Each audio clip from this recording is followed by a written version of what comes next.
This is a tutorial on the side tabs in Smart Notebook. You'll notice that the side tabs come up right away when I'm in Smart Notebook, unless I click down here this auto hide button. And what this will do is if I click the auto hide button, now if I click on the screen, the tabs will go away.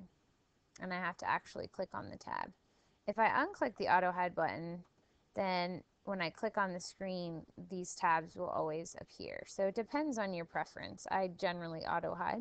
You don't have to do that, but it depends on what you like. You can also drag this bar over and it'll make it a slimmer margin also. Mine didn't want to work very well there for me, but you can drag this bar over. If you click on the first tab, you'll notice it's a page with a corner folded over. This is going to show all the pages in your presentation. So that's what the page tab is. And you can also group your pages. So if I click on groups and I click on edit groups, and I'm going to uncheck the auto hide so I can see everything. And what it's saying is these two slides are in a group called group number 1. If I want to name it something, I could click rename group and I could call it dog slides. And I click off of it, and now these groups are in the dog slides. The purpose of naming it is I would name it if maybe you wanted to call this one math. Maybe you had all your slides for the entire day in your lesson, and you wanted to group it so that you knew, okay, these are your math slides in a group, and these are your spelling slides. So you could do that. You could also click add new group, and then it added a new slide, and you can call this one reading, and you can group your slides that way if you want to. You can also drag and drop pages like it says up here. If you want to drag this page down, that can be in the reading group, or if you want to drag this page up, that can be in the math group. And that's how you do it. And then you notice over here it'll say math group there. And I can just click this red X when I want it to go away. And that's how you group. But you'll notice it still says math. This picture tab here is the second tab. We're going to click on it. This is the gallery. And these are where all your pictures are. And you have a couple of different things. You have my content, which means, let's say you really like a shape. If I really like this shape, I can click on it. And I can click add to my content. And I can pick a picture. Let's say I really like this picture. And I'm going to just call it VA. And I'm going to say open. Oh, hang on. Let's see. I might have to not rename it. Let's see. If I click on it here. Let's try a different picture. We'll try a picture from the roof. And I say open. Now, if I click on pictures, this picture is in my gallery. Let me go through that one more time. If you go to my content, you go to the gallery tab, my content. You go add to my content. You can pick a picture from anywhere. And you can click on it. Say open. And now that picture is in your content, which means you don't have to go looking for it every time you want to use it. That's one way to use my content. And I'll show you another way. If I come up here and I type in cat and I click the search button here, and I've got related folders. So now it's going to show me if I click on related folders. Oops, hang on. There we go. These are all the folders that have things that have to do with cats, and I can click on the folder and click on pictures, and now these are sort of, loosely related to cat. If I want to go back, I can click the back button, and I can scroll down, and I can click on pictures. And let's see, we're going to come up here and click this arrow to make those go away. And I have all the cat pictures I want. And I really like this napping picture. So if I want this, there's a couple things I can do. If I right click on it, I can say add to my content if I really like it and want to use it for everything. And then now you see it's in my content. And then I can drag it in. And it's there. And that's the gallery. And that's my content. Let's say I want to search for frog. You'll notice now there's pictures. These are all the pictures of frogs. I can click this little arrow here. Now it says interactive and multimedia. I click on that. These are the frogs that do something. So I'm going to drag this little frog in here. And you notice he has a speaker. When I click on him, he's going to make a noise. I don't know if you could hear that, but he makes a noise. And so and then this guy right here, we're going to add a new page. if I drag in frog guts, this is not for the faint of heart here.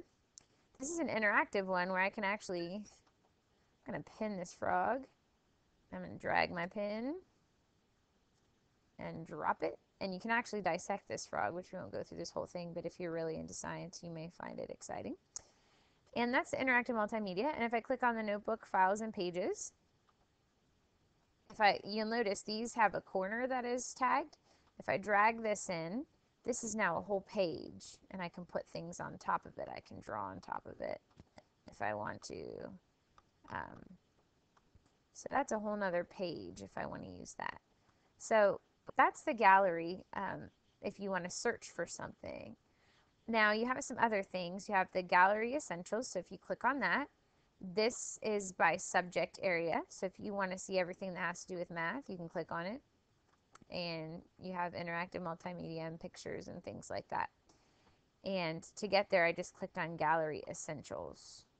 If I click on it, it shows me everything. If I click on it again, it puts it back. The next one is the lesson activity toolkit. And these are lots of different things. If you click on that, you can look at games. If you click on interactive multimedia, it will give you dice for different kinds of games. It gives you Sudoku down there.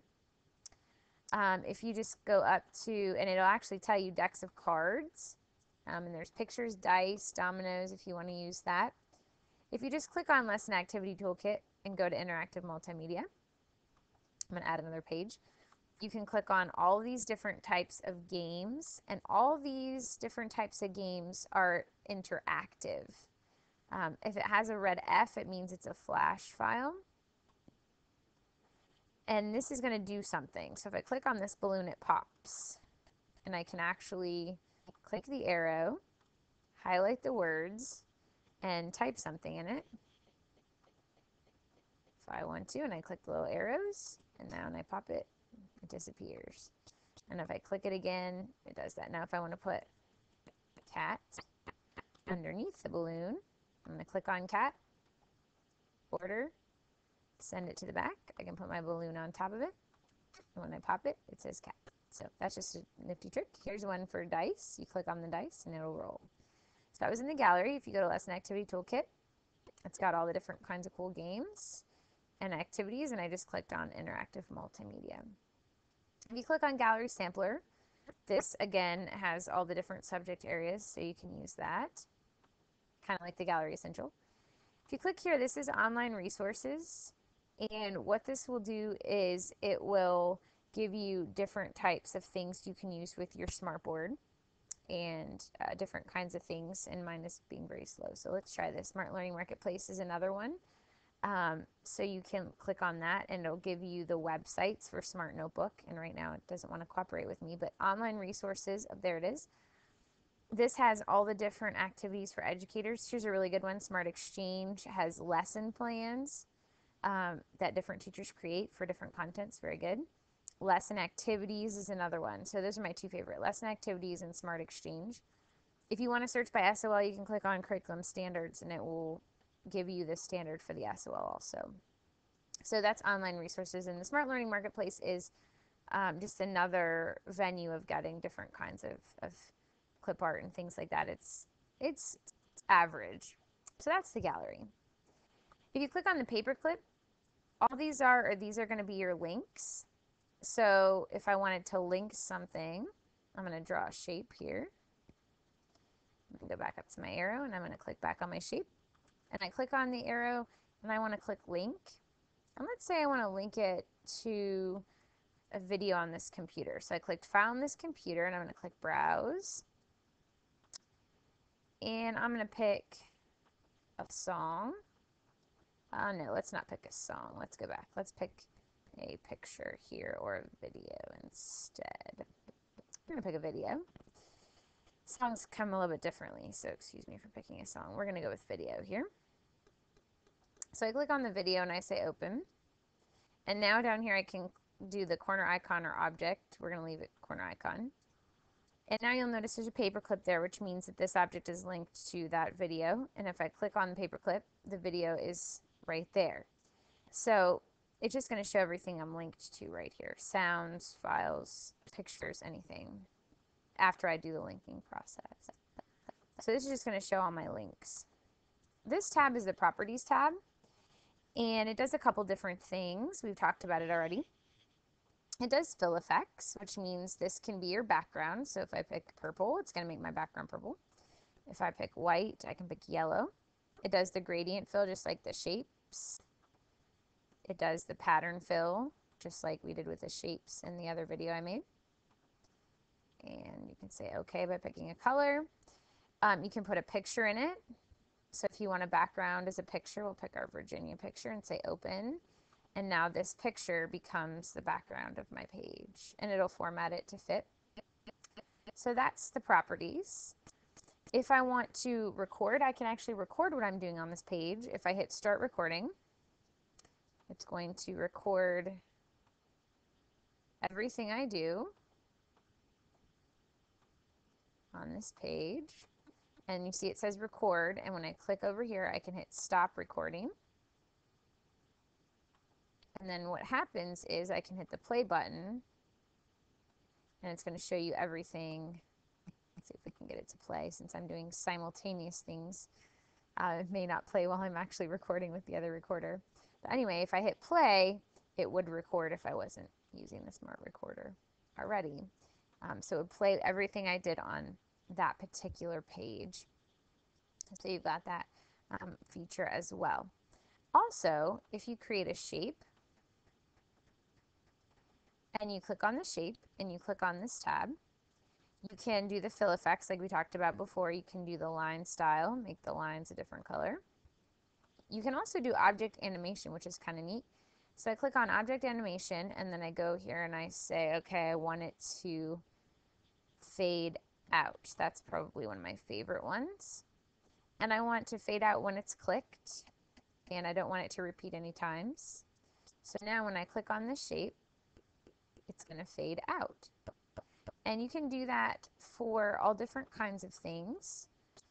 If you wanted to hide something behind a shape, I'm going to make my shape purple. I'm going to put it over top of the word cat. Click on the properties button, go to object animation. I'm going to click fade out. So now when it's clicked, it fades out and shows the word cat.